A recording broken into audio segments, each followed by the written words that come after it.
একটি বাজেট আছে, আমরা জানি প্রাথমিক ও গণশিক্ষা এবং স্বাস্থ্য খাতে সবচেয়ে বড় বাজেট আছে।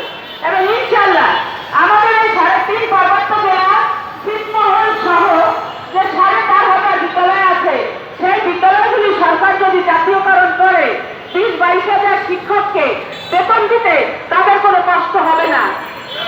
এবং আমরা আশা করি যে বর্তমান সরকার আমাদের জন্য আমাদের বিদ্যালয়গুলি জাতীয়করণ করে তারা চিরদিনের জন্য স্মরণীয় এবং বরণীয় হয়ে থাকবে।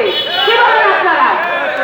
যেহেতু আপনারা জানেন এই প্রাথমিক বিদ্যালয়গুলি প্রথমে স্থানীয়ভাবে পরিচালিত হয়ে আসে, তারপর সেখানে কিন্তু শিক্ষা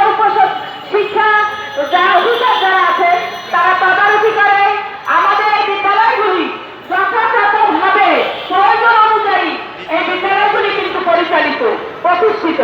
কারণ কি দেখেন, একটা বিদ্যালয় তৈরি করতে হলে সেই বিদ্যালয়ের এলাকায় জনসংখ্যার একটা গণনা হয় না?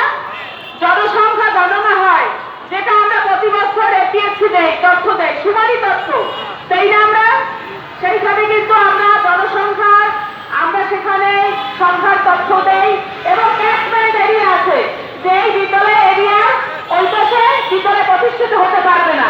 এবং আমাদের এই বিদ্যালয়গুলি সেই ক্যাচমেন্ট এরিয়ায় যে সরকারের যে নীতিমালা আছে এবং সরকারের যে প্রজ্ঞাপন আছে সেই অনুযায়ী আমাদের সেই প্রত্যন্ত এলাকায় যেখানে সুবিধা বঞ্চিত মানুষগুলো শিক্ষার আলো পায় না, মৌলিক অধিকার থেকে বঞ্চিত, একটি শিক্ষা প্রতিষ্ঠান সেখানে স্থাপিত হলে তারা মৌলিক অধিকারের আর কয়েকটি যেটি আছে সেগুলির ব্যাপারে সচেতন হবে এবং সেগুলি তারা পাবে।